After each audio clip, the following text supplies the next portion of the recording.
ETF index mutual funds నేర్చుకుని stock మార్కెట్లో రాణించాలనుకుంటున్నారా? వెంటనే ఈ నెంబర్కి కాల్ చేయండి.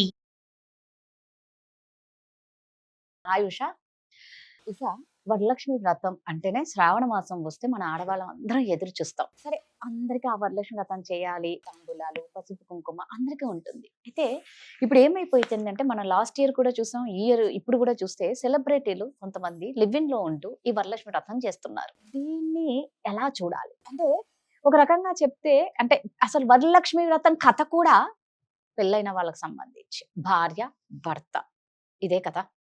ఇప్పుడేమో లివ్ ఇన్ లో ఉంటున్నారు వాళ్ళు, మరి దాన్ని ఎలా లివింగ్ లో తీసుకుంటున్నారు? ఉంటున్నారు. దాన్ని ఏమంటారు నువ్వే చెప్పు? సుప్రీం కోర్టు ఏమైనా ఉత్తర్వులు జారీ చేసింది? లా పరంగా మాట్లాడదాం. లాపరంగా నేను అడ్వకేట్ కాబట్టి అందుకే నిన్ను అడుగుతున్నా. పెళ్లి ఆ, అనే ఆయన్ని, తంతు పక్కన పెట్టి ఉమ్, పిచ్చోళ్ళే ఉంటున్నారా? లివిన్ అంటే ఏంటి? ఏం Yes. మాట్లాడుతున్నావు రాదా? కామన్ సెన్స్ తో మాట్లాడుకుందాం. అమ్మాయి వీడియో చూశాను, నువ్వు పంపించావు, yes. ఏం పిచ్చి పట్టినట్టు మాట్లాడుతుంది. జ్ఞానం లేని వాళ్ళందరూ జర్నలిస్టులు అయిపోయి నోటికొచ్చినట్టు యూట్యూబ్ వీడియోలు వ్యూస్ కోసం చేస్తే ఇట్లనే ఉంటది. క్లియర్ కట్ గా సుప్రీం కోర్టు మనకు ఉత్తర్వులు జారిసింది. ఏమని? ఇద్దరు ఇండివిజువల్స్ వాళ్ళకి బుద్ధి జ్ఞానం పెరిగి లీగల్ ఏజ్ వచ్చి వాళ్ళకి తెలిసి కన్సెంట్ తో సుఖప్రాప్తి కోసం కలిసి ఉండి పెళ్లి మాత్రం చేసుకోకపోతే భార్యాభర్తలుగా కాంజుగల్ రైట్స్ ని అనుభవిస్తారు. ఇద్దరు ఆ మంచి ఏజ్ లో ఉన్న వాళ్ళు పుక్కట్లు ఉంటారా కలిసి? There are involved in physical relationship, mental relationship, emotional relationship, intellectual relationship. తాళి కట్టలేదు అంతే. అండ్ నువ్వు రీసెంట్ గా వీళ్ళని కూడా బాగా ట్రోల్ చేస్తున్నారు, నేను దాన్ని 100% ఖండిస్తాను. ఎక్కడ వరలక్ష్మి వ్రతంలో లివింగ్ టుగెదర్ రిలేషన్షిప్ లో ఉన్న చేయకూడదని లేదు. ఏం లేదు అంటే భర్త లేని వాడు చేయకూడదు ఇలా, అది ఏం లేదు, అదే అంటున్నా. ఫస్ట్ ఆఫ్ But ఆల్ నీవు కథ అడిగిన చూసుకుంటే. దానికి నేను క్లారిటీ ఇస్తున్నా. ఫస్ట్ ఆఫ్ ఆల్ ఒక తంతులాగా కొన్ని సంవత్సరాల పురాతన వేల సంవత్సరాల కాలం నుంచి ఒక సుమంగళిగా భర్త బాగోగుల కోసం, భర్త ఆయువు, ఆరోగ్యము, ఐశ్వర్యము, అధికారము, వ్యాపార వృద్ధి, సుఖంగా సంతోషంగా భర్త ఉండాలని భార్య పట్టే వ్రతము, భార్య బాగుండాలని భర్త కూడా దీవించే వ్రతం. ఎస్, ఓకే, నా భార్య నా కోసం ఇంత ఇదవుతుంది, సుమంగళి భవ అని చెప్పి ఆయన అక్షంతలు వేయడం అనేది సర్వసాధారణం. Latest laws supreme court trending ఎట్లా మారిందో అట్లనే మన సంస్కృతి సంప్రదాయాన్ని ఇంకా మనం అప్రిషియేట్ చేయాలి. సెలబ్రిటీస్ ని వాళ్ళు చక్కగా వాళ్ళు చేసుకుంటూ పద్ధతిగా, మేము పిచ్చాశాలే కాదు ఇలా మన సంస్కృతి సాంప్రదాయాన్ని కూడా ఫాలో అవుతాం. అమ్మాయి అందులో ఒక పిచ్చి మాట మాట్లాడింది, జాకెట్ గుడ్డలు ఇవన్నీ లేని వాళ్ళకి ఇచ్చేవాళ్ళని. అమ్మా, పసుపు కుంకుమ ఎందుకు పెడతారంటే రాదా, సుమంగళిగా సుమంగళీ భవ అని చెప్పి పిలిచిన ముత్తైదువులతో వీళ్ళు దీవించుకొని, ఇప్పుడు నువ్వు వచ్చావు, ఇగో రాదా హ్యాండ్ బ్యాగ్ తీసుకో, నీకు ఇచ్చానంటే నువ్వు హ్యాపీగా ఫీల్ అవుతావు. ఇప్పట్లో హ్యాండ్ బ్యాగ్, అప్పట్లో జాకెట్ ముక్క డబ్బులు లేక పెట్టారు, లేకపోతే అదేది తుమ్మిడి ముక్క కాదమ్మా, చీర పెట్టేవాళ్ళు ఇది వరకు. అందరికీ ఆ స్థోమత ఉండదు వచ్చిన ప్రతి ఒక్కళ్ళకి. అండ్ ఈ సంస్కృతి మొదలైనప్పుడు నేత చీరలే ఉండేవి, హ్యాండ్లూమ్స్ ఉండేవి, చక్కగా నేయించి ఆ నేయించే వాళ్ళు కూడా శాస్త్రోక్తంగా స్నానం చేసి వీళ్ళకి మంచి జరగాలని నేసేవాళ్ళు. అలాగా ఒక గుడ్డ మనం ఒంటి మీద కట్టుకుంటున్నాం అంటే దానికి వెనక ఎనర్జీ ఉంటది.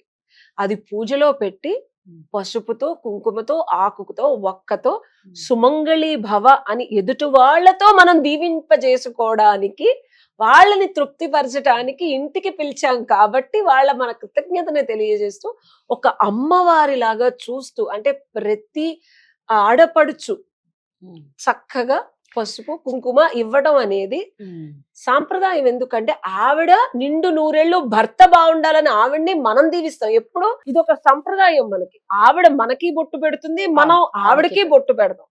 ఆవిడ మనకిచ్చేది దీవెన, మనం కోరుకునేది. మనం ఆవిడకిచ్చే తృప్తి పరచడానికి ఒక చీర ముక్కో, గుడ్డ ముక్కో, జాకెట్. చీర కాకపోతే నెక్స్ట్ ఈజీగా అందరికి ఇదయ్యేది జాకెట్ ముక్క. అప్పట్లో ఇలా డ్రెస్సులు లేకపోతే షార్ట్స్, జీన్స్ వేసుకునే వాళ్ళు కాదు. అవి ఉంటే మరి ఆ సంస్కృతి వచ్చేదేమో. చీర తర్వాత చిన్నగా ఎకనామికల్ ఉండేది జాకెట్. ఇంటికి వస్తే ఖచ్చితంగా ఏది లేదు అంటే బ్లౌజ్ పెట్టి పండ్లు పెట్టడం అనేది కామన్. అది దాన్ని కూడా డబ్బులు లేక అసలు అమ్మాయి నువ్వు పంపించిన వీడియో రాదా, వీళ్ళ విజ్ఞతకి అమ్మ మీకు శాస్త్రాలు తెలియపోతే నేర్చుకోండి. ఇప్పట్లాగా ప్యాకెట్లో ఉండేవి కాదు, ఇప్పుడు రూపాయి ప్యాకెట్లు వేస్తున్నారు, అలా మోహన్ పడేస్తున్నారు.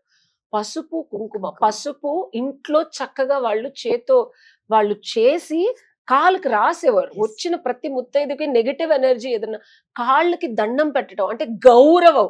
మనం చీఫ్ జస్టిస్ ఆఫ్ ఇండియానే గౌరవించట్లేదు, మనం పక్కింటి వాళ్ళని ఆడ కాళ్ళకి పసుపు రాస్తాం. దట్ ఈస్ అ డిఫాల్ట్ గా ఆడపిల్లలకి రెస్పెక్ట్ నేర్పించడం.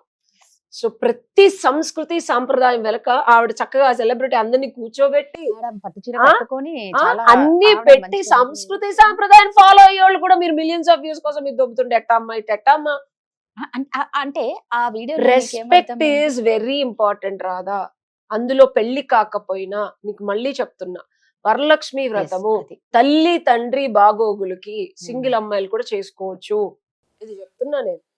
వ్రతం అనేది మనకి పాతకాలం నుంచి ఇండ్లల్లో 13-14 ఏళ్ల తర్వాత సింగిల్ వాళ్ళు నుంచేవాళ్ళు కదా, అందరికీ పెళ్లిళ్ళు అయిపోయి పద్ధతి వచ్చినప్పుడు చెప్తున్నా నేను.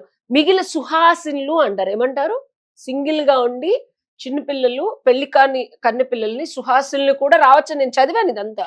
ఎందుకు వాళ్ళని కూడా పిలుస్తాం మనం. ఎన్నో వీడియోస్ చూస్తున్నాం, అంటే భర్త లేని వాళ్ళు కూడా ఈ వ్రతం చేసుకోవచ్చు అనేది. ఇక్కడ ఏంటి వచ్చింది అంటే లివింగ్ లో ఉన్నారు కదా, పెళ్లి కాలేదు కదా. పాతకాలం సాంప్రదాయాల్ని మీకు తెలిసిన స్టూపిడిటీ ఆఫ్ బుద్ధి లేని జ్ఞానాన్ని దీని మీద రుద్ది అడ్డదిడ్డంగా మాట్లాడకండి.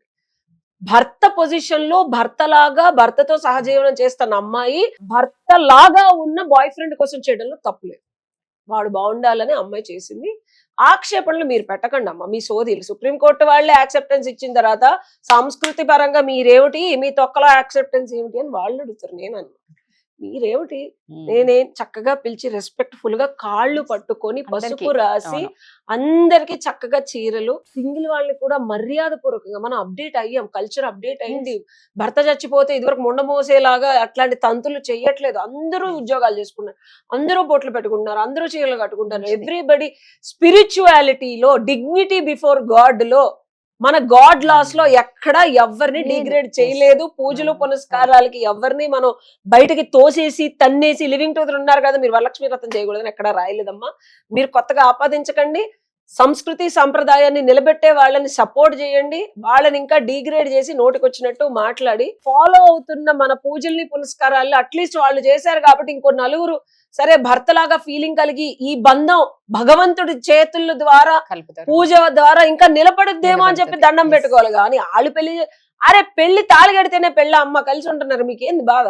క్లారిటీ ఇచ్చేసింది ఉషా. Thank you.